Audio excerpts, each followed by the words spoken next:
தந்தை மகன் தூய ஆவியாரின் பெயராலே ஆமென்.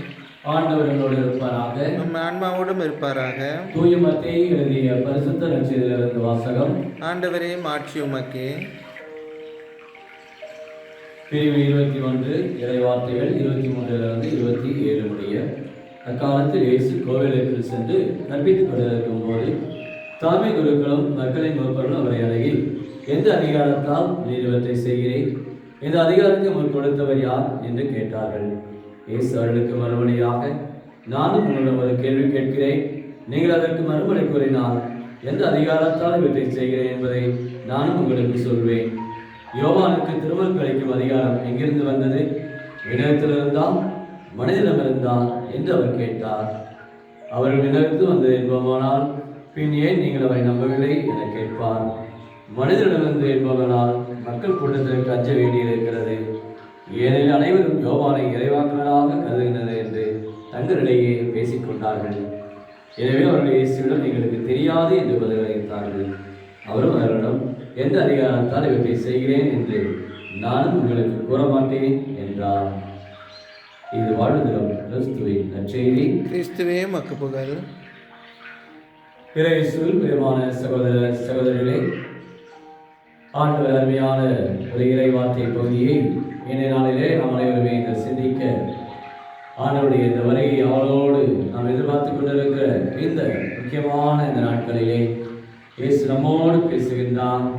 இயேசுவை பார்த்து இந்த நாளிலே கேள்வியை கேட்க எழுப்புகிறார்கள். எந்த அதிகாரத்தால் நீர் இவற்றை செய்கிறேன்? இயேசு கடவுள் கொடுத்த அந்த ஒரு அதிகாரத்தை இயேசு பயன்படுத்துகிறார். மனித மாண்புக்காக, மனித நேயத்திற்காக, ஒவ்வொருவருக்குடைய வாழ்விலும் அவர் தன்னுடைய கிடைத்த இந்த தகுதியை சரியான வகையிலே இயேசு பயன்படுத்துகின்றார். மனிதனுடைய மாண்பு எப்பொழுதுமே மனிதனை உயர்த்த வேண்டும். மனித பண்புகளிலே எப்பொழுதுமே ஒரு மற்றவருக்கு ஒரு வளர்ச்சியிலே நாம் இந்த அதிகாரத்தை பயன்படுத்த வேண்டும் என்பதை நமக்கு சுட்டி காட்டுகின்றார்.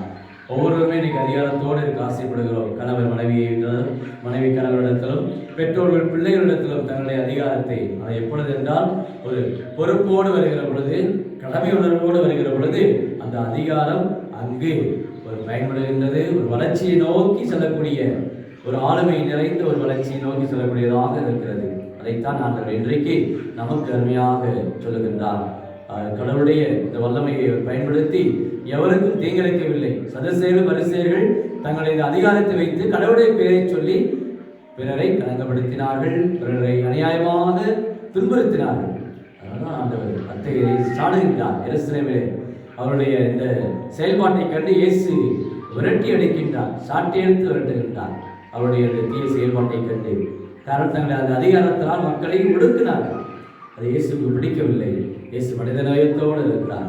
அன்போடும் தனக்கு தெளிவான ஒரு இதயத்தோடும் கனிவோடும் நம்மை சந்திக்க வருகிறார். இயேசு ஆயத்தமாகவும் இன்றைய நாளிலே தான் திருவையானது புனித உடிலா என்பதை நினைவுகிறது. 7ஆம் நூற்றாண்டிலே ஆஸ்திரிய நாட்டிலே அரிச்சாஸ் என்ற இடத்திலே பிறந்தவராக ஒரு குறுநில மன்னருக்கு ஒரு மகனாக பிறக்கின்றார். பிறக்கின்ற பொழுதே பார்வையற்றவராக அவர் பிறந்து விடுகிறார். குருடராக பிறக்கின்றார். அதனால் அந்த குரு அரசர் இந்த குழந்தையை வேண்டாம் என்று ஒதுக்கி விடுகின்றார். அப்பொழுது இவருடைய ஒதுக்கப்பட்ட அந்த நிலையை பார்த்து கன்னியர்கள் தங்களுடைய மடத்திலே இந்த ஒடிலாவை வளர்க்கின்றார்கள். இவருடைய வாழ்விலே ஏறக்குறைய ஒரு 10-12 வயது இருக்கிற பொழுது இவன் திருமணம் என்னாலும் பெற வேண்டும் என்ற ஒரு ஆசையில் இருக்கின்றார். இருந்தாலும் இவள் திருமணக்கு அழைச்சாதத்தை இவள் பெறவில்லை. அப்பொழுது இருந்த ஆயர் எப்போட்டோ என்ற அந்த ஆயருக்கு ஆண்டவர் வெளிப்பட்டு இந்த ஒரு கன்னியர் மடத்திலே இப்படிப்பட்ட அந்த ஒடிலா அவர்களுக்கு திருமணக்கு அழைச்சாலை கொடுத்து அவருடைய ஆன்மாவை பாதுகாக்க வேண்டும், கரையிலிருந்து நீக்க வேண்டும் என்று சொல்லுகிற பொழுது அவள் பார்வை பெறுவாள் என்பதையும் ஆண்டவர் வெளிப்படுத்துகிறார். அந்த ஆயருக்கு வெளிப்படுத்துகின்றார். அந்த ஆயர் கன்னியர் மடத்திலே சென்று இந்த ஒடிலா அவரின் பேரிலே திருமணக்கு அழைச்சாலை கொடுக்கின்றார். அவள் பார்வை பெறுகின்றார். அவருடைய சகோதரர் ஒருவர் அவரை பார்க்க வேண்டும் என்று ஆசைப்படுகிறார். அரண்மனைக்கு அழைக்கின்றார். ஒடிலாவும் அந்த அரண்மனையை சென்று தன் சகோதரியை பார்த்து பேசுகிற பொழுது தந்தை மிகுந்த இறைச்சலோடு அந்த மகனை அடைத்து விடுகின்றார். ஏன் நீ இப்படிப்பட்ட இந்த சகோதரியை ஏன் பேசிக் கொண்டு இருக்கிறாய் என்று உடனே அவள் தன்னுடைய தந்தையிடத்தில் அரவணைத்து தந்தையிடத்தில் தன் அன்பை வெளிப்படுத்தி இருக்கிற பொழுது அவரும் மாற்றத்தை பெறுகின்றார். உடல் அவை ஏற்றுக்கொள்கின்றார், அரண்மையை கொடுக்கின்றார். ஆனால் அவளோ திருமணம் முடிக்க விரும்பவில்லை. காரணம், கண்ணீர் மனத்தில் வளர்ந்ததனால் தானும் ஒரு துறவியாக வேண்டும், கடவுளுக்கு தன்னை அர்ப்பணம் செய்ய வேண்டும் என்று ஒரு ஆசையை சொல்கின்றார். அவர் கொடுக்கப்பட்ட அந்த அரண்மனையை பெரிய ஒரு துறவிட மனமாக, கண்ணீர் மனமாக தன் வாழ்நாளிலே அதை பயன்படுத்துகின்றான். நிறைய சகோதரிகள் அந்த கண்ணீர் மனத்தில் வருகிறார்கள். கடைசியில் வாழ்நாள் இறுதியிலே கன்னியாகவே அதை இறந்து விடுகின்றான். அந்த அளவுக்கு புனிதையாக திருவையிலே தன்னையே கடவுளுக்கு முழுமையாக கொடுக்கிறார். முடியலாம் எப்பொழுதுமே கடவுளை நம்பியவளாக, கடவுளத்திலே தன்னை கற்புள்ளவளாக தன்னை முழுமையாக ஒப்பு கொடுத்திருக்கின்றார். இயேசுவிடத்திலே நாம் இந்த நாளிலே அருளை வேண்டுவோம், இரக்கத்தை வேண்டுவோம்.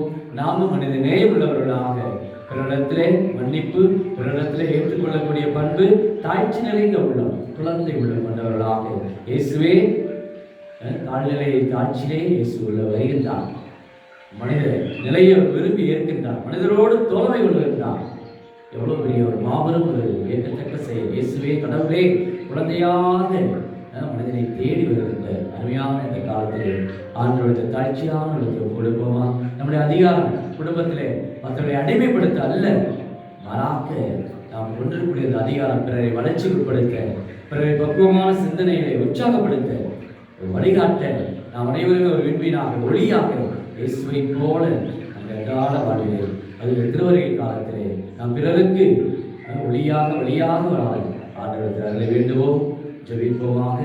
அன்பின் பரலோகம் பிதாவே, இயேசுவே இந்த திருவருகை காலத்திலே இதோடைய பிறப்பை அவளோடு நாங்கள் எதிர்பார்த்து காத்து கொண்டிருக்கிறோம். வெளிப்பாயிருங்கள், ஆயத்தமாக இருங்கள், ஆண்டவருக்காக வழி ஆயத்தமாக நினைச்சதோட இதோ நாங்கள் எல்லா நாளுமே இதோடைய வருகையை எதிர்பார்த்து கொண்டிருக்க, ஒவ்வொரு அரிச்சாரத்தை மேற்கொண்டு எங்களை இதயத்தை தூய்மைப்படுத்த, தூய உள்ளத்தோர் பெயர் பெற்றவர்கள் கடவுளை காண்பர் என்று சொன்னது போல இயேசுவே உனது உடலாவை போன்று நாங்களும் பரிசுத்த உள்ளத்தோடு ஆராதிக்க, உங்களுடைய வழிகளை கற்றறிய எங்களுக்கு தேவையான அருட்கொடைகளை இந்த நாளிலே கொடுத்து ஒவ்வொரு ஜெபிக்கிற ஒவ்வொருவருமே நிறைவாய் ஆசீர்வதிக்கும்படி பண்புள்ளவராக, பாசமுள்ளவராக, பகிர்வுள்ளவராக, அன்புள்ளவராக, எப்பொழுதுமே ஆண்டவருக்காக காத்திருப்பவர்களாக, இயேசு உடக்கூடிய இந்த மாட்சிமையிலே, இயேசு உடக்கூடிய இந்த ஒளியிலே எல்லாரும் பங்கெடுக்க எங்களுக்கு தேவையான அருள்வர்களை இந்த நாளிலே கொடுத்தல வேண்டுமாய் கிறிஸ்து வழியாக மன்றாடுகிறோம்.